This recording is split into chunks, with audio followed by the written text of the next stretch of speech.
Obviously. Yeah, y'all taking advantage of the dysfunction. Why do you want to document somebody's downfall? And all of a sudden, she's more than PR. That's interesting. She understands finance. In a jaw-dropping turn of events, the courtroom drama unfolds as Wendy Williams' guardian, Sabrina Morrissey, faces trial for a staggering fraud scheme worth $5.5 million. This scandalous revelation comes amidst Williams' own health struggles, adding yet another layer of intrigue to the already tumultuous situation. The scheme, as alleged, involved Morrissey and her associates orchestrating a devious plot to siphon money from their unsuspecting clients. They purportedly accused these individuals of incapacity, forcibly confining them in mental institutions and hospitals, all while methodically looting their frozen accounts through elaborate schemes and deceit. But the tide seems to have turned as Williams herself emerges from the shadows, determined to seek justice and reclaim what's rightfully hers. I have no money, and I'm going to tell you something. If it happens to me, it could happen to you. As she gears up to confront her guardian and the perpetrators of this egregious fraud, the courtroom awaits with bated breath, eager to witness the unfolding saga of betrayal, redemption, and retribution. But what truly lies at the heart of this saga? Let's delve deeper into the revelations of the documentary and the latest developments surrounding Wendy Williams' harrowing journey. Love you, Wendy. All I know is how to be famous. I really want to be back on television. You're going to be back on TV. That's easy. As the documentary unfolded, viewers were gripped by the raw and unfiltered reality of Wendy's life post, The Wendy Williams Show. Battling not only her health issues, but also the financial turmoil stemming from her guardianship, Williams laid bare her vulnerabilities, inviting the audience into her world of struggle and uncertainty. It was a poignant portrayal that left many viewers shooketh, resonating deeply with fans who had long admired her resilience and candor. My life.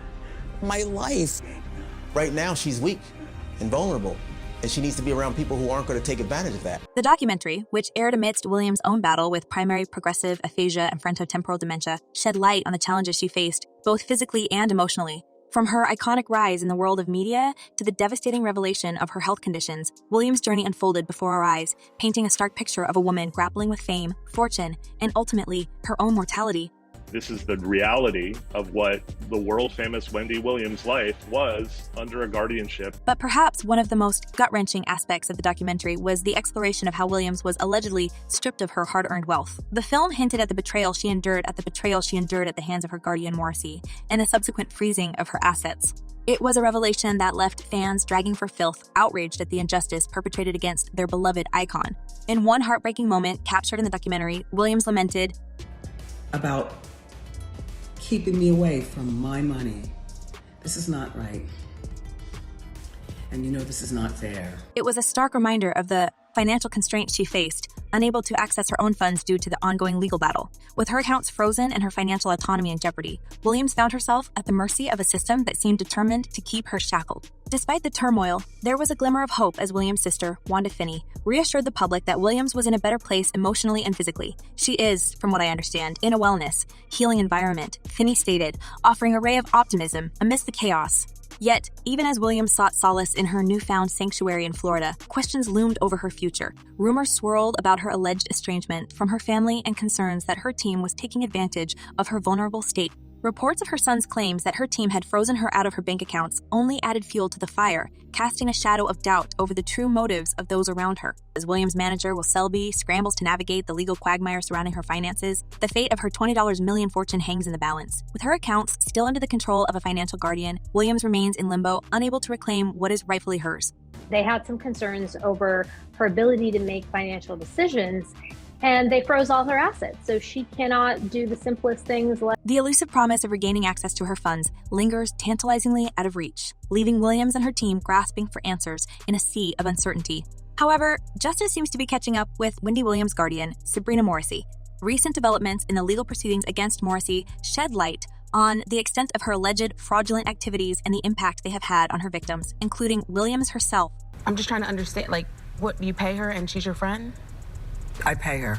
Okay. A closer examination of Sabrina Morrissey's past reveals a pattern of deceit and manipulation orchestrated with precision to exploit the vulnerabilities of her clients. According to court documents and testimonies from former associates, Morrissey's scheme involved targeting individuals with significant financial assets, often through guardianship proceedings initiated under false pretenses. One of the most egregious cases linked to Morrissey is that of Josie Verdugo, a victim of a construction accident who won $5.05 million in personal injury claims. Allegations against Morrissey and her firm suggest they conspired to establish a baseless guardianship over Verdugo, allowing them to exploit his financial assets for their own gain. This revelation not only underscores the severity of Morrissey's alleged crimes, but also raises questions about the broader implications of guardianship abuse within the legal system. In the wake of these shocking revelations, voices of outrage and condemnation have emerged from both the public and legal spheres. Attorney General Samantha Rise condemned Morrissey's actions as egregious violations of trust, vowing to pursue justice for the victims of her fraudulent scheme. No one should have to endure the kind of exploitation and manipulation orchestrated by individuals like Sabrina Morrissey, Rice declared in a scathing statement to the press. Furthermore, testimonies from Morrissey's former colleagues paint a damning portrait of her modus operandi, detailing the intricate web of deceit and coercion she employed to maintain control over her victims' finances. One former associate, speaking on condition of anonymity, described Morrissey as a master manipulator who wielded her legal expertise as a weapon to exploit the vulnerabilities of those under her guardianship. She preyed on the weak and vulnerable, exploiting their trust for her own personal gain, the associate revealed in a shocking expose published by a leading tabloid. As the spotlight intensifies on Morrissey and her alleged accomplices, the true extent of their fraudulent activities continues to unravel, sending shockwaves through the legal community and beyond. With each new revelation, the case against Morrissey grows stronger, bolstered by a mounting pile of evidence and testimonies from her victims. But just when we thought the scandal couldn't get any juicier, buckle up, folks, because there's a new bombshell dropping in Wendy Williams' Courtroom Drama. Brace yourselves for this one. Wendy's legal representative is reportedly gearing up to file a lawsuit against Sabrina Morrissey, accusing her of nothing short of grand theft to the tune of a staggering $20 million. Yes, you heard that right. We're talking about some serious cash disappearing into thin air. Wreck families, ruin lives, you lose jobs. According to insiders close to the case, the crux of the accusation revolves around Morrissey's alleged exploitation of Wendy's health issues to orchestrate a cunning takeover of her finances. It's a travesty what she's done to Wendy, taking advantage of her vulnerabilities like that. It's despicable. One source close to Williams' legal team was quoted as saying, "The allegations paint a damning picture of Morrissey's alleged manipulation, suggesting that she used legal loopholes to establish guardianship over Wendy and subsequently cut off her access to her own bank accounts." It's like something straight out of a soap opera, but unfortunately, this is real life for Wendy. Wendy is at a facility doing her best to be her best. She's taking it day by day. People forget that she deals with grave disease. With tensions running high and the stakes at an all-time peak, the courtroom showdown between Wendy Williams and Sabrina Morrissey promises to be one for the history books. So grab your popcorn, folks, because this legal battle is about to get lit.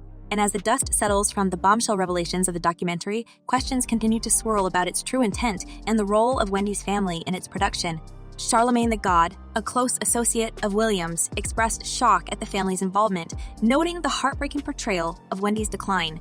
I immediately prayed for Wendy after I watched that, and I don't understand why they got the camera in that woman's face. For what? The Breakfast Club co-host sentiments echo the sentiments of many viewers who found the documentary difficult to watch. With intimate footage showcasing Wendy's struggle with progressive aphasia and frontotemporal dementia, it was a stark reminder of the toll her health issues have taken. Charlemagne's surprise at the family's participation raises intriguing questions about their motives and concerns for Wendy's well-being. Despite their apparent love and care for her, their decision to partake in the documentary remains puzzling, given the sensitive nature of its content. One can't help but wonder what discussions took place behind closed doors and what ultimately led them to lend their support to the project. I genuinely feel compassion for her. I do. However, amidst the somber tone of the documentary, Charlemagne emphasizes that Wendy's legacy remains intact. Despite the challenges she faces, her contributions to radio and television cannot be erased. Her story is far from over, with each chapter contributing to the tapestry of her remarkable life. It is not the end for Wendy Williams because she is still here on this planet, Charlemagne asserts, offering a glimmer of hope amidst the turmoil. While her current circumstances may be fraught with uncertainty, her resilience and determination shine through, inspiring others to learn from her journey. Her son said it in the doc. If you watch the whole 2-minute trailer, her son said she talks about wanting to work all the time. He said, "I think she's worked enough. She needs peace." In the wake of Charlemagne's reflections, speculation abounds about the true motivations behind the documentary's release. Was it a cry for help from Wendy herself? A plea for understanding amidst her struggles? Or perhaps it was a calculated move to shed light on the realities of her condition, dispelling rumors and misinformation that have swirled for months? Share your insights, theories, and reactions in the comments below. And remember, your voice matters in unraveling the truth behind the headlines. Let's keep the discussion going.